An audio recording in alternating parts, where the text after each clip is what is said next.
ဟုတ်ကဲ့အားလုံးမင်္ဂလာပါရှင်းပြ KK channel နဲ့ကြိုဆိုလိုက်ပါလေဗျဒီနေ့မှာတော့ကျွန်တော်တို့ရွှေပြောင်းမြန်မာတွေအများဆုံးအလိမ်ခံထိနေတဲ့အကြောင်းအရာကိုကျွန်တော်အနေနဲ့ဝေမျှပေးသွားမှာဖြစ်ပါတယ်အခုကျွန်တော်ပြောမယ့်အကြောင်းအရာကတော့မိတ်ဆွေတို့အနေနဲ့တည်ပြီးသားအကြောင်းအရာတွေလည်းဖြစ်နိုင်တယ်လို့တတိလက်တော့ဖြစ်နေတဲ့အကြောင်းအရာတွေလည်းဖြစ်နိုင်ပါတယ်ဗျအခုလက်ရှိဘလို့လိမ်နေလဲဆိုလို့ရှိရင်ကျွန်တော်အလုရှာပေးမယ်နော်စားတဲ့တက်တန်းတိုးပေးမယ်ဆိုပြီးတော့လိန်နဲ့လိန်ကြီးတွေပေါ့နော်ဒါတွေကတော့အမြဲတမ်းမိတ်ဆွေတို့ကြားနေကြနားယူဝနေတဲ့အကြောင်းအရာပါပဲဒါပေမဲ့လို့အဲ့ဒါကိုမိမိအနေနဲ့ဘယ်လိုကာကွယ်လို့ရလဲတတ်နိုင်ဆုံးဘယ်လောက်ထိကာကွယ်လို့ရလဲဆိုတာကိုကျွန်တော်အနေနဲ့ဝေမျှပေးသွားမှာဖြစ်ပါတယ်အခုနောက်ဆုံးဖြစ်ခဲ့တဲ့ဖြစ်စဉ်ဆိုလို့ရှိရင်အလုပ်သမားတွေကကျွန်တော်တို့စီကိုဖုန်းဆက်လာပြီးတော့ကုညီတောင်းတယ်ကုညီတောင်းသူတို့ဘယ်လိုလိန်ခံရလဲဆိုလို့ရှိရင်သူတို့ဒီ online ကနေပြီးတော့ဒီပွဲစားနဲ့သူတို့ချိတ်ဆက်တယ်ပွဲစားနဲ့ချိတ်ဆက်တဲ့ချိန်မှာပွဲစားအကောက်ကအလုရှာဖွေရေးအကောက်အလုရှာဖွေရေးအကောက်ဒါပေမဲ့လို့ကျွန်တော်ဝင်ရောက်စစ်ဆေးကြည့်တဲ့အချိန်မှာသူ့အကောက်စစ်မှန်မဟုတ်နေဘူးသူများစီကဗီဒီယိုဖိုင်တွေကိုသူယူလာတယ်ပြီးရင်သူ့အကောက်မှာသူပြန်တင်တယ်ပြီးရင်သူရေးချင်တဲ့စာတွေအဲဗီဒီယိုဖိုင်ထဲမှာရေးထည့်ထားတယ်ဆိုလို့ရင်ဒီလောကတွေပုံမှန်မျိုးနဲ့ပေါက်ဈေးထက်များကောင်းများနေနိုင်တယ်ပြီးသွားရင်ကျွန်တော်တို့ဒီ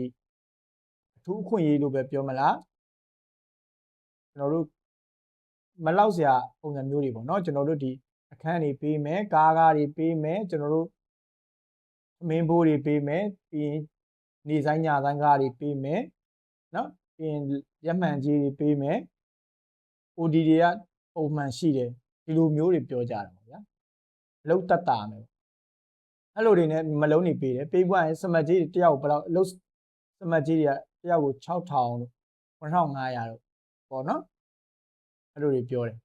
ဆိုတော့နောက်ပိတ်ဆုံးလိန်ကန်ထိသွားတဲ့လူတွေဆိုလို့ရှိရင်သူတို့ဖွဲ့က10ယောက်ဖွဲ့10ယောက်ဖွဲ့ကသူတို့ကနေပြီးတော့အလုပ်ဆင်းရတော့မယ်ဆိုပြီးတော့သူတို့ဟုတ်ပြီးအလုပ်တော့ဆင်းရမယ်ပတ်စံက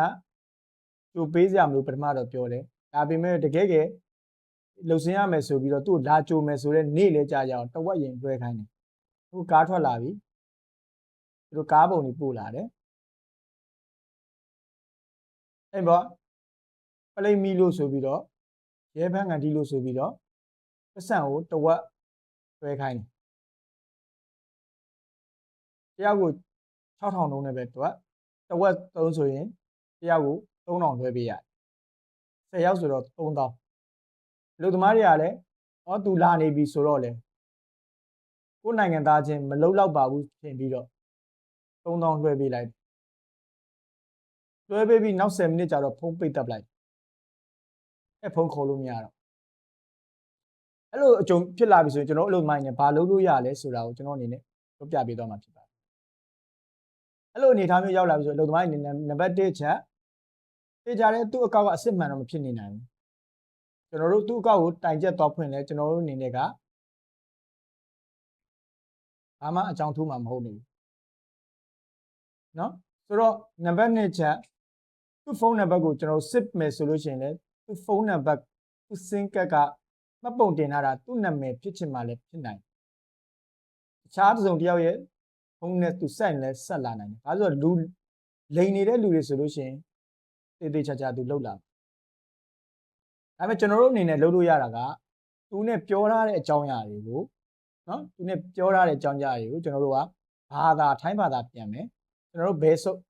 ကျွန်တော်တို့ကနေဘယ်ကနေပြောထားလဲနော်ကျွန်တော်ဘယ် software ကနေပြောထားလဲကျွန်တော်တို့ဘယ် application ကနေကျွန်တော်သူနဲ့ဆက်သွယ်ထားလဲ online ကတွေ့တယ်ဆိုဘယ်အဲ့ online platform ကဘယ် platform လဲအဲ့အားတွေကျွန်တော် screenshot တွေရိုက်မယ်ပြီးသွားရင် screenshot တွေရိုက်ပြီးသွားရင်သူအတန် file ဆိုရင်အတန် file ဥပမာဒီအတန် file 15စက္ကန့်ကြာတယ်ဆိုရင်နော်ဒီအတန် file 15စက္ကန့်ကြာအဲ့အတန် file 15စက္ကန့်အတွင်းမှာကိုဘာတွေပြောထားဆိုတော့ကျွန်တော်ကထိုင်းဘာသာပြန်ရမယ်အဲ့ဒါလိုမယ်ပြီးပြီဆိုရင်ကျွန်တော်တို့ကသူတွဲခိုင်းနေဆိုတဲ့ဘန်နော်အဲ့ကောင်မျက်နှာပြင်ပါတဲ့ပြောရတဲ့အရာကိုကျွန်တော်တို့က screenshot ရိုက်ထားဖို့လိုအပ်တယ်သူပို့လာ ကိုကနေပြီးမှားလွှဲလိုက်တာမဟုတ်ဘူးဆိုတဲ့အရာကိုကျွန်တော်ကယူချင်တာသက်သေရဆိုတော့သူပို့လာတဲ့ဘဏ်ကိုကျွန်တော် screenshot ရိုက်မယ်နော်အဲ့ဒါယူမယ်ပြီးသွားရင်သူ့ကိုကျွန်တော်လွှဲလိုက်တဲ့လူကဘယ်ဘဏ်နဲ့လွှဲလိုက်တာကန်ရှင်ကိုယ်တိုင်ကနေပြီးတော့အဲ့အကြောင်းအရာတွေအကုန်ယူပြီးတော့ကျွန်တော်ငွေလွှဲထားတဲ့စလစ်ပြေစာနဲ့တကွနော်တကွကျွန်တော်တို့ကအရင်ဆုံးကျွန်တော်ဘဏ်ကိုရင်သွားမယ်နော်ဘဏ်ကိုရင်သွားပြီးတော့ဒီနေ့ဒီရက်မှာကျွန်တော်ဘဏ်ကနေပြီးတော့ဒီအကောင့်ကိုလွှဲပေးလိုက်တဲ့ကျွန်တော်တို့ကလွှဲထားတဲ့ statement ပေါ့နော်အကောင့်လေးတွားယူရမယ်နော်အဲ့တရက်စာလည်းရတယ်အဲ့အချိန်စာလောက်ယူလို့ရမယ်ဆိုလည်းကောင်းတယ်ဒါပေမဲ့အများစုကတရက်စာပဲယူလို့ရနော်ပုံမှန်ကသူကထွက်လာတရက်စာထွက်လာဆိုတော့အဲ့ဒါလေးကိုပဲကျွန်တော်ကယူပြီးတော့ဘဏ်မှာကျွန်တော်ကမိမိလွှဲလိုက်မိမိမျိုးစားဘာဘဏ်မျိုးစားလဲပေါ့နော်အဲ့မှာတွားပြီးတော့ယူမယ်ယူရဆိုရင်အဲ့ဒါအကုန်လုံးကင်ပြီးတော့ကျွန်တော်ကိုလွှဲလိုက်တယ်ဆိုတော့မျိုးနယ်နယ်မြေ yes scan ကိုတွားပြီးတော့ကျွန်တော်တို့ကတိုင်ချက်ဖွင့်လို့ရပါတယ်တိုင်ချက်ဖွင့်ပြီဆိုတာကျွန်တော်ကငွေလိမ်နေမှုဖြစ်တဲ့အတွက်ဒါကကျွန်တော်ရေရေးပိုင်နေမှုဖြစ်ပါတယ်သူ့အနေနဲ့ဘဏ်ကိုချက်ချင်းယာယီပိတ်ဆိုင်ပိုင်ခွင့်သူ့မှာပါဝါရှိပါတယ်မိမိကတိုင်ချက်တစ်ခါတည်းဖွင့်လိုက်ပြီဆိုတာနဲ့ကျွန်တော်အမှုဖွင့်လိုက်ပြီဆိုတာနဲ့သူ့အနေနဲ့ယာယီပိတ်လို့ရတဲ့ပါဝါသူ့မှာရှိပါတယ်ဆိုတော့ဒါကတော့ကျွန်တော်တို့ဒီအလုပ်သမားအနေနဲ့တကယ်ငွေလိမ်ကန်ထိပြီဆိုလို့ရှိရင်ဒါဘယ်လိုလုပ်လို့ရလဲဆိုတာကိုကျွန်တော်အနေနဲ့ဝေမျှပေးတာဖြစ်ပါတယ်ဗျနောက်နေမှာလည်းကျွန်တော်တို့လိမ်ကန်ထိပြီဆိုလို့ရှိရင်ဘယ်လိုပုံစံမျိုးနဲ့ကျွန်တော်တို့ကကိုယ့်ရဲ့နင့်နာဆုံးရှုံးမှုကိုပြန်လည်ရယူလို့ရတယ်ဆိုတာကိုကျွန်တော်အနေနဲ့ဝေမျှပေးသွားမှာဖြစ်ပါတယ်ဗျကဲအားလုံးပဲကြိုးစားကြပါကျေးဇူးတင်ပါတယ်